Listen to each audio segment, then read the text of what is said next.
Alright, so following up on our review for the Wargreymon, Digimon Wargreymon kit, which was released recently, I have gone ahead and built two different Omegamon kits. Now, I was kind of curious about that. Now, Bandai originally released, let me go ahead and get the box top for this. So the original Omegamon release by Bandai, that was a 2010 release. Now, 2019, 9 years later, Bandai has released a new Omegamon kit. And I was wondering, what the heck is different? Is there any difference?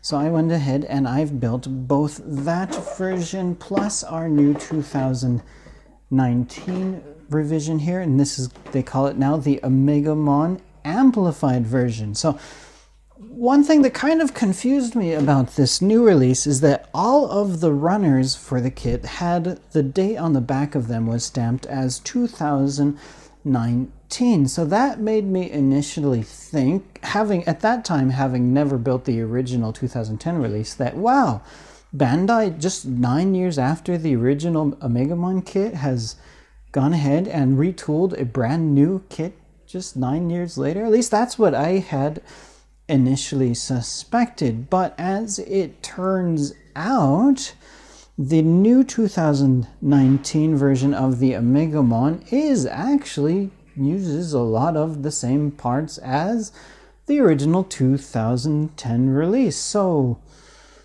that makes me wonder, is the 2010 release, since they changed the runners to say 2019, is that no longer going to be available? I couldn't tell you. I'm not sure as far as that goes, but here we can see both of them. I've got them back to back. So you might be wondering, well, which one is the 2010 release and which one is going to be the 2019 release? And what are the differences? Why did they just release a new kit? Did they change anything? Yes, they did change some things, but not everything. So first off, the main thing that you can note on the new version is, so I'm going to go ahead and say this one here is the old one. This is the 2010 release of the Omegamon, or in America, actually, I think they called it the Omnimon. At least that's what I see on the internet. But the 2019 release of the Omegamon, whoa, don't fall over on me, is this one right here. And one thing that you note right off the bat is that it has a lot glossier type of plastic to it, which reminds me a lot of the same. It feels the same, and I'm pretty sure it's going to be exactly the same. The same type of shiny, glossy plastic that Bandai uses for the high-resolution model Gundam kit. So this white plastic on this kit is quite really, I don't want to say strong, but it's really hard. That's the word I'm looking for. It's a really hard type of plastic, all of the white pieces on this kit. So as I mentioned in the high resolution reviews, take care when using delicate nippers like the ultimate nippers to cut these pieces off of the runners, because it might damage those kind of nippers. Right, so now I got these two guys standing right next to each other. So here we can see the two, and they look quite similar. Let's see, can you notice any other differences just staring at it right away? All right, so some of the big differences that you're going to notice right away, besides that different type of plastic, this one being a lot more shiny, is here on the hip you get a whole newly designed hip kind of torso area. On the old version, the yellow pieces here on the side, these are represented with stickers, which aren't probably the best looking part. I'm just never a huge fan of stickers.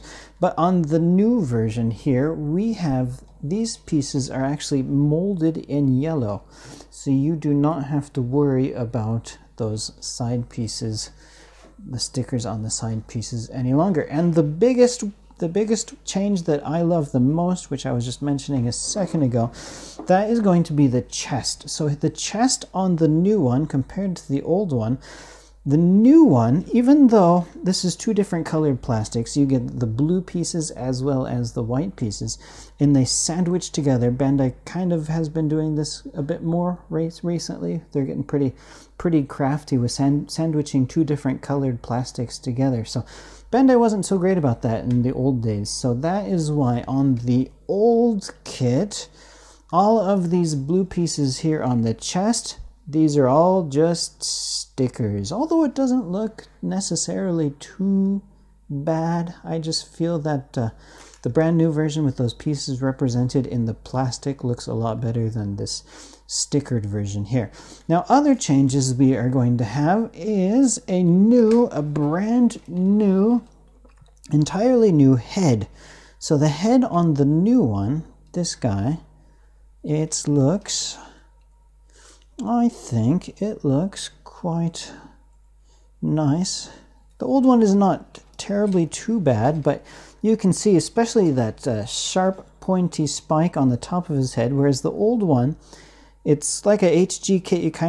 They can't do it too sharp, so they kind of put that extra little piece on it just to make it not sharp. Same with the yellow pieces on the back of the head. It has that same type of HG type of thing where they put the little tab on there, so you'd have to cut that off if you wanted to make them nice and pointy. But the new one is just nice and pointy to begin with. So now, because Bandai did that, one thing I noticed is on the side of the box, the old kit has an age recommendation of 8 years and older, whereas the new version is 15 years and older. So they don't want younger kids to build this new one, apparently. So that also can maybe they can put the spikier pieces because it's recommended for 15 years and older as well. So also, speaking of spiky pieces, the shoulder, we do have a new shoulder armor here, although I think the blue piece itself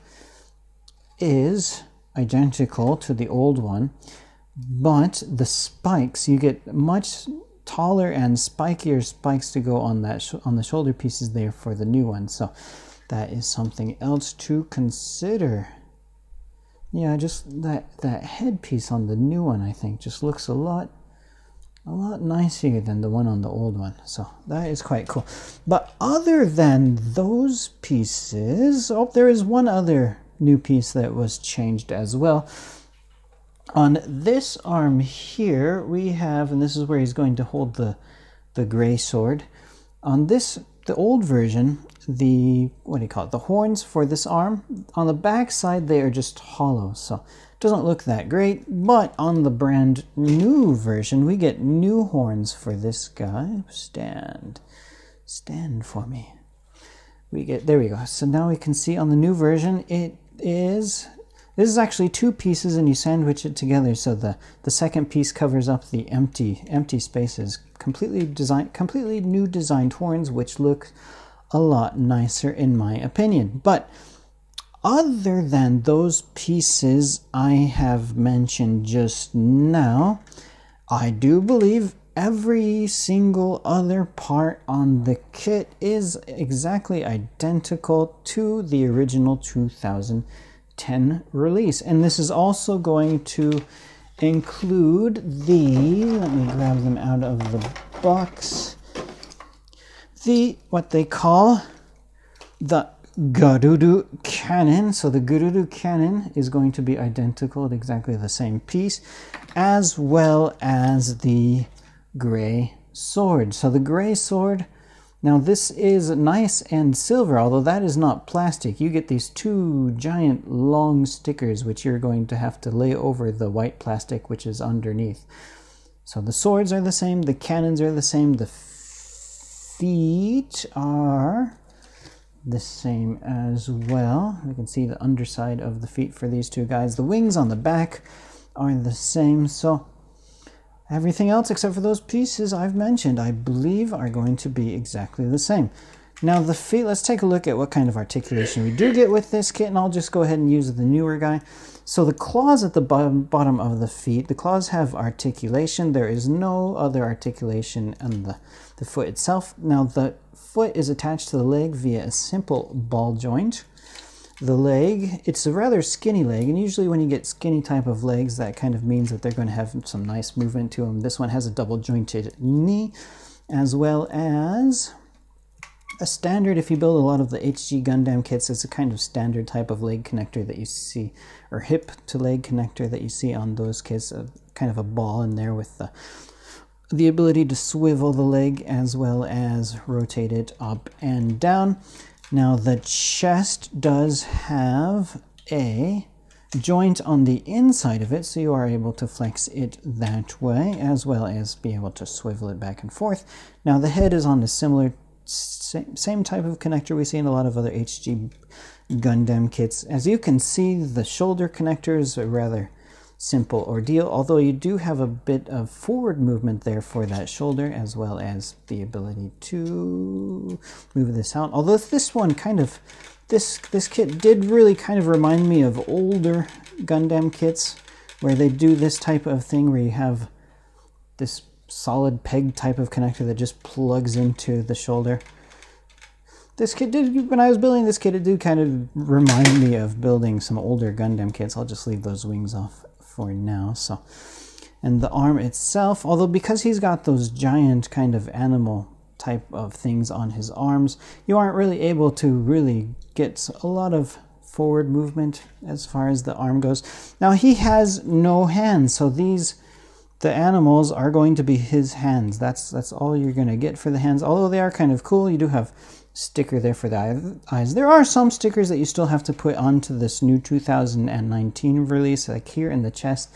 This piece is still a sticker, as well as his eyes, and the eyes on the animal heads on both of his arms, as well as the sword that I just showed off. Now, speaking of these animal heads here, they do have the ability to open up, and on the inside of this right one here, we have a shorter cannon, but I showed off that Gerudo cannon, so if you can unplug that piece there, and you'll be able to take this larger Gerudo cannon and plug that one in if you would ever like to pose it with that cannon.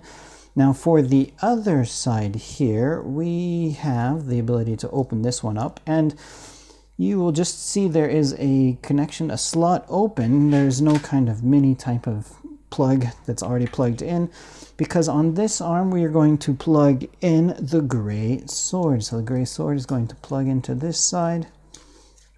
There we go. So now he's got his Gerudo cannon, and he's got his gray sword, and he's going to be ready for action.